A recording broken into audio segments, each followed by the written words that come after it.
यहाँ आपकी बार इसने दे दिया है एलिप्स, दीर्घवृत्त। ये कह रहा है कि इस पूरे दीर्घवृत्त का क्षेत्रफल फाइंड करना, एरिया फाइंड करना है। अब यहाँ इसने कोई x की वैल्यू, ये x equal to a, x equal to b कुछ भी नहीं दिया, केवल और केवल एक कर्व दे रखा है y इक्वल टू fx। अभी भी ये y इक्वल टू fx में नहीं, मैं इसको कन्वर्ट करना पड़ेगा y इक्वल टू fx में। लेकिन मैंने कहा था कि हर क्वेश्चन में लगभग कहीं ना कहीं या तो किसी में सर्कल आएगा, तो किसी में एलिप्स आएगा, तो किसी में स्ट्रेट लाइन आएगी, तो किसी में पैराबोला आएगा, अलग अलग तरह का। ये इलिप्स आ गया। अब इस इलिप्स को सबसे पहले आप ट्रेस करना सीखिए। इलिप्स के बारे में ट्रेस करना अगर आ गया तो हमारा काम हो जाएगा। ये इस तरीके से इलिप्स है ये, और ये आपके x एक्सेस और y डेज डाल दो इसके अंदर, y डेज, ये ओरिजिन। और इसमें आपको ये जानकारी होगी कि हम इसको ए डेज जो हमारे मेजर एक्सेस होता है, ए डेज इक्वल टू ए, और ये बी डेज ये आपके होता है क्या, माइनर एक्सेस टू बी। ठीक है, अब हम बात करें, इसने पूरा एरिया पूछा। हम एक काम करेंगे, इसमें जो एरिया फाइंड करेंगे वो केवल और केवल फर्स्ट क्वाड्रेंट वाला एरिया फाइंड कर लेते हैं और इसको 4 से मल्टीप्लाई कर देंगे। ठीक है, तो रिक्वायर्ड एरिया जो होगा वो हमारे ये वाला हो जाएगा 4 इंटू।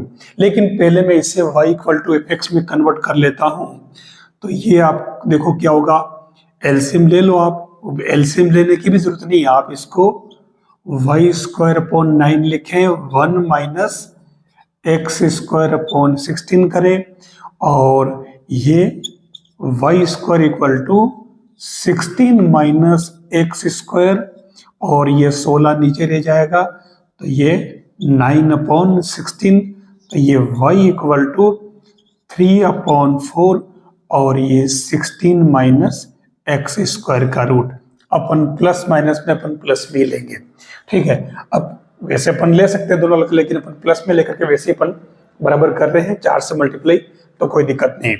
वही आ गया, ये हमारा y इक्वल टू fx आ गया। अब हमारा जरूरी काम देखना, मैंने कहा था कि मैं एरिया जो फाइंड कर रहा हूं मैं 4 से मल्टीप्लाई करके और फिर मैं इसे y dx बना लेता हूं। लेकिन अभी हमारे एक दिक्कत है, अभी एक चीज बाकी है, x equal to a, x equal to b, और ये वाला पार्ट कौन सा है।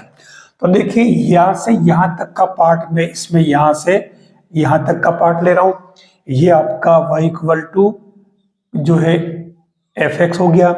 तो उस कंडीशन में आप इसकी टेंजेंट बना लो ये, और ये टेंजेंट आपके x इक्वल टू क्या बनेगी, x इक्वल टू a, क्योंकि यहां से यहां तक 2a है, तो ये आपके a हो जाएगा। और इधर आपके ये y एक्सेस जो है इसी को ले लो आगे, तो ये x इक्वल टू 0, यानी कि x इक्वल टू a की जगह 0 और x इक्वल टू b की जगह a हो जाएगा। ये लाइन u की यू यहाँ आ गई, ये कर्व जो आ रहा पूरा का पूरा ये कर्व आपके ये हो जाएगा। ठीक है, तो मैंने केवल ये एक पोर्शन लिया, इसीलिए सभी के लिए करेंगे तो 4 से मल्टीप्लाई कर देंगे, तो हमारा एरिया बनेगा 0 टू a y dx। अब आप वैल्यू पुट कर दीजिए, तो ये 4 और 3/4 बाहर आ जाएगा पूरा का पूरा, इंटीग्रेशन 0 टू a। अच्छा, अब यहाँ पर a क्या है, देखो हमारे सबसे खास बात यहाँ, मैंने यहाँ पे a तो लिख दिया है, लेकिन यहाँ a हमारे पास क्या है, यहाँ कंपेयर कर लेना आप, a square equal to 16, b square equal to 9, तो a इक्वल टू कितना हो गया 4। तो मैं इस a इक्वल टू 4 ले लेता हूँ यहाँ पे, क्योंकि हमारा पर्टिकुलर क्वेश्चन है। ठीक है ना, तो इसलिए ये मैं थ्योरी के साथ साथ दोनों चीज बता रहा था। तो अब यहाँ पे a इक्वल टू 4, और ये y की जगह आप लिख दे 16 माइनस एक्स स्क्वायर का रूट dx। अब क्या काम अगला, सबसे बड़ा इंटीग्रेशन वाला फॉर्मूला, 3 फॉर्मूले इंटीग्रेशन के सबसे बड़े, उनमें से एक अप्लाई हो रहा, और वो फॉर्मूला कौन सा है, क्या आपको याद है? मुझे याद है, देखिए ये होता है a square minus x square और इसका रूट। तो क्या होगा, आपको याद आ रहा है? देखो ये होता है सबसे पहले तो इसमें x/2 और रूट में ये term as it is, a square minus x square, फिर यहाँ ए स्क्वायर बाई 2 प्लस में ही होगा। अगर जहां भी ये ए स्क्वायर माइनस में होगा वहां केवल ए स्क्वायर बाई 2 माइनस में, बाकी के दोनों प्रॉब्लम प्लस होगा। और फिर ये हो जाएगा साइन इनवर्स एक्स अपॉन ए। ये हमारे फॉर्मूला हो गया। इस फॉर्मूले को आप यहाँ अप्लाई कर दीजिए तो ये हो जाएगा, बाहर तो ओनली 3 और ये 4 स्क्वायर बनाओगे ना 16 स्क्वायर, यानी कि इसको 4 स्क्वायर माइनस एक्स स्क्वायर बनाओगे तो ये x बाई 2, ठीक है। तो ये 3 तो मैंने बाहर ले लिया, x by 2 root 16 minus x square plus a square by 2। A square क्या है 16 बाई 2 यानी कि 8, और ये साइन इनवर्स x अपॉन ए यानी कि 4। लिमिट आपके पास में 0 से 4। तो ये 3 तो बाहर पड़ा रहने दीजिए। सबसे पहले आप x की जगह क्या पुट करेंगे 4, तो यहाँ 4 पुट करेंगे तो यही 4 होगा। तो ये वाली टर्म तो पूरी आपके 0 हो गई, प्लस 8 साइन इनवर्स x की जगह 4 अपॉन 4। तो अपर लिमिट का काम हो गया। अब करते हैं अपन लोअर लिमिट का काम। तो x की जगह 0 पुट करना, तो ये टर्म फिर से 0, और ये आपके x की जगह 0 तो ये भी 0 हो जाएगा। अब आप देख लीजिए 3 इंटू ये आ रहा 8 और ये 4 से 4 क्या होगा आपके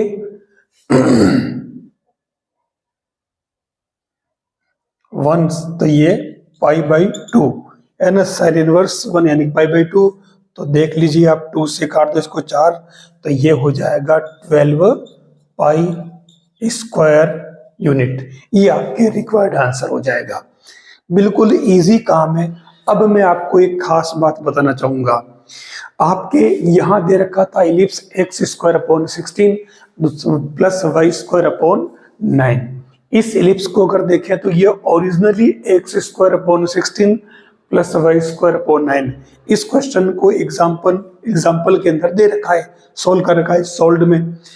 और वहां अगर आपने देखा हो तो उसमें टोटल जो आंसर आ रहे हैं वो आ रहा था पाई ए बी, जो मानक है ना अपना ये वाला x square upon a square y square upon b square equal to 1 वाला। तो इसमें इसका जो टोटल एरिया आएगा वो पाई ए बी आता है। सोल्व में देख लेना। अब यहाँ ए और बी हम इससे अगर कंपेयर करें तो हमारे पास में ए कितना 4, बी कितना है 3। आप यहाँ ए और बी की जगह पुट करिए तो देखिए पाई इंटू 4 इंटू 3 तो 12 पाई। ये आंसर मैच कर रहे हैं, देख लीजिए आप। ये आपको इस तरीके से डायरेक्ट भी निकालना आना चाहिए और जो कैलकुलेशन कर रखी है उससे मैच करना भी आना चाहिए। लो फिर से हमारे सामने इलिप्स, लेकिन इलिप्स में हल्का सा चेंज। क्या चेंज किया देखो, पहले वाले इलिप्स में इसमें क्या डिफरेंस है। अब की बार इसमें ए स्क्वायर 4 और बी स्क्वायर 9 है, ध्यान रखना। A square 4 B square 9। It means ये इलिप्स कैसा बनेगा, ये इलिप्स बनेगा आपके इस तरीके से खड़ा वाला, ठीक है। ये आपको इसमें ध्यान रखना होगा क्योंकि इसमें 9b स्क्वायर ज्यादा हो गया इसलिए। तो उस कंडीशन में इसने जो कहा था कि पूरा एरिया फाइंड करना, तो यहां पर भी हम यही काम करेंगे। तो अब की बार यहां से यहां तक जो इसका कितना है 4, ठीक है। ये आपके अब एक तरह से अपन कह सकते हैं कि a इक्वल टू स्क्वायर 4 है तो a इक्वल टू 2 और b इक्वल टू 3 हो जाएगा। तो आपके यहाँ से यहाँ तक मैंने कहा ना, ये जो लाइन बनेगी ये आपके क्या बनेगी x इक्वल टू कहाँ तक 2 तक, और ये आपके x इक्वल टू 0 है। अपन 4 से मल्टीप्लाई कर देंगे और यहाँ से यहाँ तक ये जो कर्व है ये वाला पोर्शन, ये आपके ये कर्व हो जाएगा। मैं इसे a और b नाम दे देता हूं ताकि बार बार दिक्कत नहीं आए, ठीक है। अब ये ए बी हो जाएगा, मैं इसे ए बी यहाँ लिख लेता हूँ एक तरह से सुविधा के लिए। तो हमारे पास में ये तो हो गया x इक्वल टू बी, ठीक है, ध्यान रखना है। तो ये यहाँ से यहाँ तक है, इस b के चक्कर मत पड़ना, ये तो आपके 3 ये वाली है, तो अपने को इसकी जरूरत नहीं है, अपन x में ले रहे हैं तो हमारे यहाँ तक लेनी है। तो ये आपके ये वाला जो है कितना है 2, यहाँ पर एक कह सकते हैं ना 2 0, इसलिए तो ये आपके पहले इसमें अपने को करना क्या पड़ेगा, पहले इसको सोल्व कर लो और y की वैल्यू निकाल लो। तो y² 9 = 1 माइनस x² 4। y² देखिए ये 4 माइनस x² और बाहर कौन बैठेगा, ऊपर तो आ जाएगा 9 और नीचे आ जाएगा 4, तो ये y = 3/2 और 4 माइनस x² का क्या हो जाएगा रूट। हमारे पास y आ चुका, अब हम एरिया निकाल लेते हैं। तो एरिया इक्वल टू मैंने कहा ना 4 × dy मतलब भाई dx। अब लिमिट की बात, तो मैंने बोला ना लिमिट यहाँ से यहाँ तक होगी, ये हमारा एरिया जो है ये ऊपर वाला कर्व, ये वाला पोर्शन, और ये लिमिट 0 से 2 हो जाएगी, x = a to x = b। तो a तो हो गया यहाँ पे 0, b हो गया यहाँ पर 2, तो ये आपके x = a to b कर लो। तो उस कंडीशन में 4 मल्टीप्लाई और यहाँ आपके हो जाएगा ये 3/2, लिमिट 0 to 2 और ये 4 माइनस x² dx। अब आप इसका कर दे इंटीग्रेशन, वही जस्ट अभी यूज किया वही तो फॉर्मूला यूज करना है। तो कैसे करोगे, ये तो हो जाएगा कितना 2 कटा तो ये 6 आ जाएगा बाहर, और अब आप पहले x/2 और ये 4 माइनस x² प्लस a² यानी कि 4/2, तो ओनली 2, और ये साइन इनवर्स x/2 0 to 2, ये लिमिट आ गई। अब आप लिमिट पुट कर दीजिए 6, पहले आप अपर लिमिट पुट करिए, तो x की जगह पुट करोगे 2, तो ये x की जगह 0 यानी कि फर्स्ट टर्म तो पूरी हो गई 0, सेकेंड टर्म जो बच रही है साइन इनवर्स 2/2।